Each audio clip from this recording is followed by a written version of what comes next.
On the night of May 24th, 2024, screams pierced through the quiet air at Durleychine Beach in Bournemouth. Two women, Amy Gray and Leanne Miles, had been sitting by a small fire when a stranger stepped out of the darkness and attacked. Seconds later, Amy lay bleeding in the sand, stabbed to death. The killer vanished into the darkness. But what police uncovered later was more terrifying than anyone could imagine. Hi, welcome to today's case. It's a case about a young man whose fascination with crime turned him into a killer.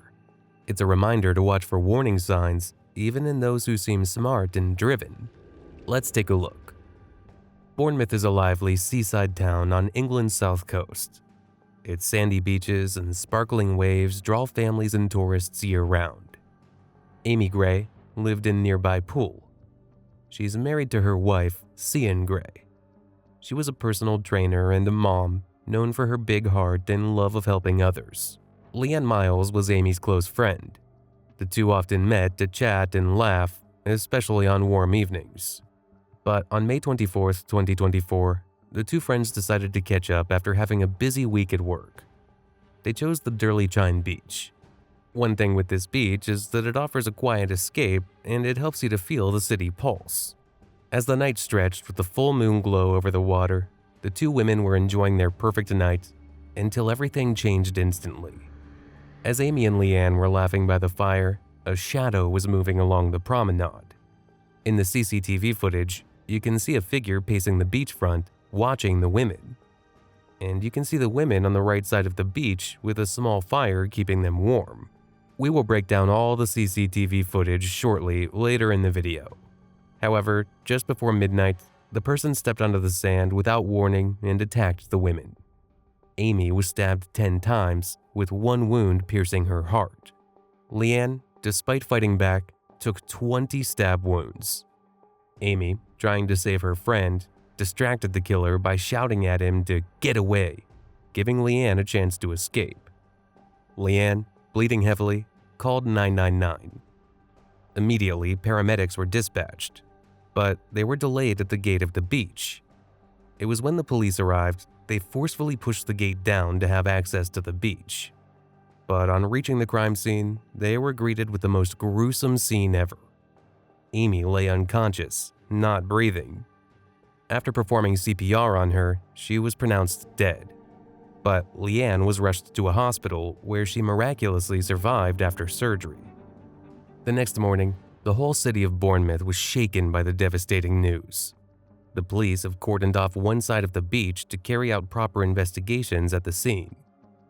When the forensic team arrived, they took several hours to carry out a proper investigation on the crime scene. They looked for any traces that might link them to the DNA sample of the killer. They even went as far as to search the cliffside of the beach. But despite all their efforts, the killer was very smart not to leave anything behind that might lead to him being caught. At the time of her death, Amy Gray was 34 years old. Her mother, Sharon, said that Amy is an amazing and energetic soul. Even her wife, Cian, said she's the kind of woman everyone loves to be around. So, who could have done this? And why did he choose to attack the two women having the best night on the beach? With no knife or bloody clothes left at the scene, the Bournemouth police faced one of the toughest challenges to catch the killer. The beach was quiet now, but the horror of Amy Gray's murder and Leanne Miles' survival lingered like a dark cloud over Durleychine. Investigators knew they had to act fast to find answers. Firstly, they began to comb through hours of CCTV footage from the promenade, hoping to catch a glimpse of the attacker. One camera, perched high above the beach, captured the brutal attack on that moonlit night of May 24, 2024.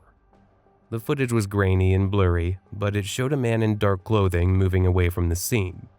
He fled toward Bournemouth Pier, then ran on a zigzag path to West Hill Garden, where the cameras lost him in the shadows.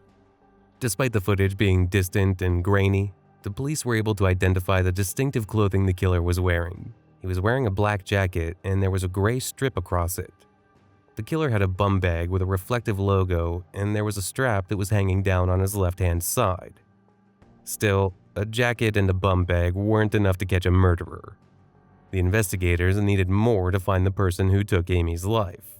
Despite Leanne Miles giving a description of the man who attacked them, the turning point came when two women went to the police after seeing an appeal from the police. They saw the killer lurking in the shadows, walking back and forth. She and her friends shouted at him loudly when they noticed that he was looking at them strangely. Not feeling comfortable on the beach anymore, they left the beach that night before the attack. Armed with this, detectives took on the huge task of sifting through thousands of hours of CCTV footage from across Bournemouth. They watched street corners, shops, and hotel lobbies, looking for anyone matching Leanne's description and the figure from the beach. The breakthrough came when they spotted footage of a man on West Hill Road on the morning of the murder. The footage was clearer this time. He wore the same black jacket with the gray stripe. Police traced his steps backwards, following a trail of cameras. They saw him enter a small convenience store near the beach. There, he bought orange juice and a bag of crisps, paying with his own bank card. That card transaction gave investigators the name of the suspect, Nassin Saadi. So, who is Nassin Saadi? And why did he attack two women, leaving Amy Gray dead on the sand? Nassin Saadi was a 20-year-old criminology student from the University of Greenwich, living in Croydon, South London. He was studying crime and was obsessed with it. Prior to the murder, he told his aunt that he was going to Dorset for a trip. But what seemed like a simple getaway was the start of something terrible. From the police CCTV footage gathered, Nassin was seen arriving in a Dorset seaside town at 14:14 BST. He checked in at 15:17 to a travel lodge in the Westcliff area of Bournemouth, where he stayed for 2 days. On May 23rd, Saadi packed his bag and moved to the Silver Howe Hotel, a small guest house just steps away from Durley Chine Beach. Footage from the hotel's entrance showed him arriving. The following day, Saadi walked into a Nisa convenience store in Westcliff.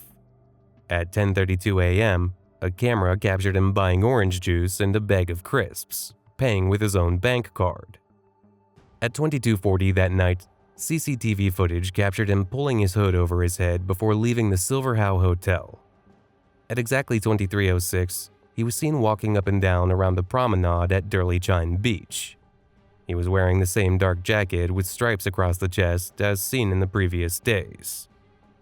Around 23:38 p.m., Saadi steps on the sand of Durley Chine Beach and attacks Amy Gray and Leanne Miles. Paramedics arrived after Leanne placed a call for help. Following this, CCTV footage captured Saadi leaving the beach and returning to the Silver Howe Hotel at 23:51. Amy Gray was later pronounced dead at 0:24 on May 25th. The next morning, he booked a taxi from the Silver Howe Hotel to Bournemouth Railway Station. CCTV showed him boarding a train at 11:48 a.m., heading back to Riddlesdown, Croydon, where he lived with his aunt. With all the CCTV footage and the bank card purchases at the Nisa store, police traced Saadi to his aunt's house in Croydon. On May 28th, officers gave him the worst shock of his life. To the head! Walk down the stairs! Slowly! Keep walking!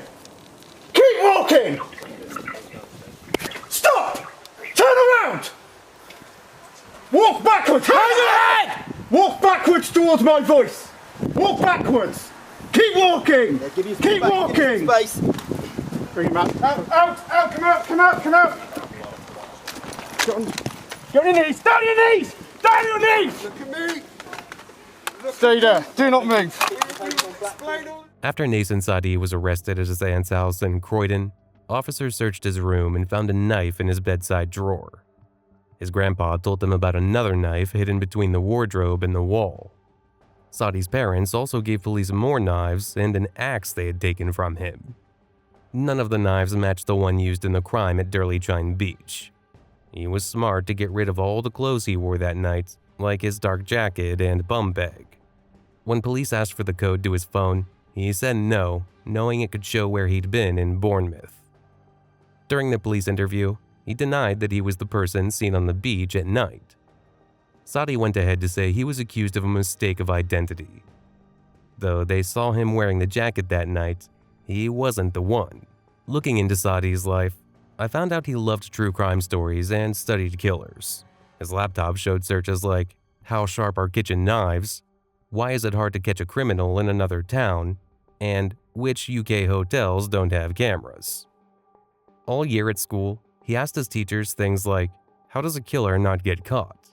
How do police check crime scenes? How do police share information if a crime happens far away? I must say, these questions show a piece of his plan to hurt someone. Despite building up a clear picture of Nassan Saadi's life and his movements around Bournemouth, police still had no DNA evidence or a murder weapon to link him to the attack. What they needed was another witness who saw him at the crime scene, a witness to seal the case. And that one witness will later become Mick Priddle. Mr. Priddle is a photographer who was used to hearing noise and excitement coming from the beach. But on that night, he heard two loud screams. The first was louder and deeper, while the second was not loud enough. But he didn't realize that the screams he heard were the screams of fear. As he made his way home from the cliff stop in Bournemouth, Mr. Priddle saw Saadi appearing from the steps leading up to the beach. Saadi was wearing a distinctive marking across his chest, the exact image of the CCTV footage that the police had. When the police showed him various photographs, Mr. Priddle was able to identify Saadi. With Mr. Priddle's help, Saadi was charged with the murder of Amy Gray and the attempted murder of Leanne Miles. Over the next few weeks, court hearings sorted out early details and set a trial date. But even while waiting for his day in court, Saadi showed his true colors. He made rude comments to a female police officer, asking how much attention his case was getting in the news. Worse, he started touching himself in front of her, acting with no shame. Just when you think Nassan Saadi couldn't seem any worse, he proves everyone wrong. His trial started in December 2024 at Winchester Crown Court. The prosecution brought a mountain of proof to show he planned the crime and was guilty. They showed CCTV videos, witness statements, and things from his laptop, all proving he thought about the attack for a long time. The court learned how Saadi studied ways to commit crimes in towns he didn't know. Police found out he had bad feelings toward women, holding grudges against them. He was also obsessed with knives and other weapons, which made him even more dangerous. Even with all this evidence, Saadi pleaded not guilty, but the proof was too strong for him to escape. On March 28, 2025, Nassan Saadi was sentenced to life in prison, with the judge saying, "Why did you do as you did?" Dr. Rothenberg's report sheds some light on that. You have experienced difficulty in your life socializing and communicating with others by the reason of the fact you have some autistic traits, although you do not have autistic spectrum disorder.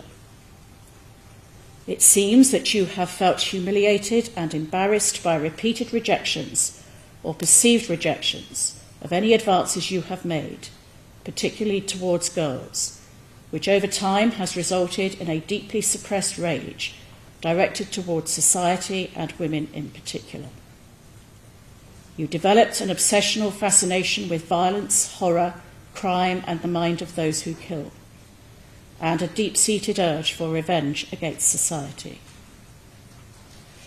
In Dr. Rothenberg's view, you identified yourself with the mind of a killer because you wished to feel the power of which you felt society had robbed you by rejecting and humiliating you. The idea of being recognized as a dangerous killer became appealing to you. Had I been sentencing you for the murder alone, the minimum term would have been one of 34 years, less the time you have spent on remand. The attempted murder of Leanne Miles requires a substantial uplift to that term. The minimum term I impose on count one, taking into account the 300 days you have spent in custody before today, is 39 years and 64 days imprisonment. As Nassan Saadi will spend his entire life in prison, Amy Gray will never be forgotten. There was no real motive for killing her. Moreover, he doesn't know Amy or Leanne. Anyways, as always, please share your thoughts in the comments section. Thank you for watching, and I will see you again in the next video.